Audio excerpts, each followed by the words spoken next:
YCP ప్రభుత్వం వ్యవసాయ రంగాన్ని గాలికొదిలేసిందని ఆంధ్రప్రదేశ్ రైతు సంఘం జిల్లా అధ్యక్షులు షేక్ షాన్వాస్ తెలిపారు. నెల్లూరు సంతపేటలోని సిఐపిఐ కార్యాలయంలో శనివారం రైతు సంఘం జిల్లా సమావేశం జరిగింది. గత ప్రభుత్వ తీరు వల్ల రైతుల ఆత్మహత్యలు పెరిగాయని చెప్పారు. వ్యవసాయ కార్మికులకు పని లేకుండా పోయిందన్నారు. ఉపాధి హామీ పథకంపై ఆధారపడాల్సి వస్తుందని తెలిపారు. వ్యవసాయ ఉత్పత్తులకు మద్దతు ధర కల్పించాలని డిమాండ్ చేశారు. ఈ కార్యక్రమంలో రైతు సంఘం జిల్లా ప్రధాన కార్యదర్శి గంగపట్టం రమణయ్య తదితరులు పాల్గొన్నారు. నా పేరు షాన్వాజు, ఆంధ్రప్రదేశ్ రైతు సంఘం జిల్లా అధ్యక్షుడిని.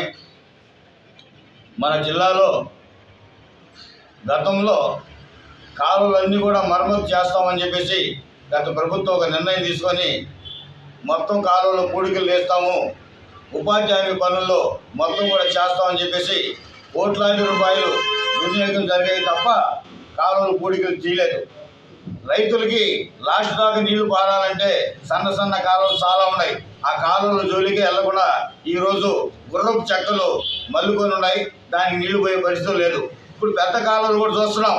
సైడ్ వాల్స్ కడతామని చెప్పేసి గత ప్రభుత్వం కోట్లాది రూపాయలు దాన్ని పెట్టింది, కొంతవరకు చేసేసి కొంత వదిలేసింది. దానివల్ల మట్టి అంతా కొట్టుకుపోయి ఆగిపోయింది. అక్కడ కమ్ములు మొత్తం కూడా ఈ సిమెంటు వేసి ఉద్దాక వదిలేసి అవన్నీ కూడా తుప్పు పెట్టిపోతున్నాయి. ఉదాహరణకు చూసుకోండి, మన ఆత్మూరు బస్టాండ్ సమీపంలోనే చూడండి, ఆ సువ్వలంతా కూడా తుప్పు పెట్టిపోయినాయి. ఆ విధంగా నీళ్లు పాని పరిస్థితులు ఏర్పడిపోయినాయి. అదేవిధంగా మేము మొత్తం కూడా జిల్లా అంతా కూడా తిరిగాం. సోమశిల కాడి నుంచి అన్ని ప్రాజెక్టులు అన్ని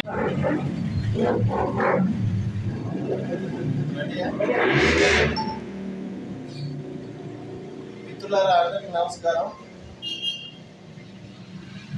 ఉమ్మడి నెల్లూరు జిల్లాలో ఖరీఫ్ పనులు ప్రారంభం కాబోతా ఉంది. దాదాపు 7.5 నుంచి 8 లక్షలు వర్షాలు చేస్తారు.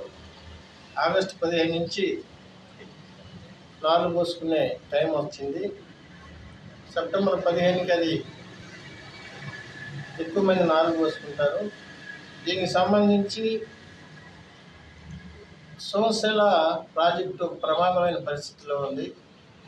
దానికి సపోర్ట్ చేసే ఆఫ్రాన్ వాల్ గోడ మరమ్మతులు దాదాపు 21 వచ్చిన వరదల్లో కొట్టుకుపోయింది. అప్పటి నుంచి ఇప్పటిదాకా మరమ్మతులు చేయమని చెప్పి అటు ప్రభుత్వాన్ని, అధికారుల్ని, మంత్రుల్ని అనేక సార్లు విజ్ఞప్తి చేశాం. 20 రోజుల క్రితం సోమశిల ఎస్సీ గారిని కలిసాం, ఈ గారిని కలిసాం. అందరిని కలిసిన తర్వాత పాత బకాయిలు 30 కోట్లు చెల్లించామండి. పనులు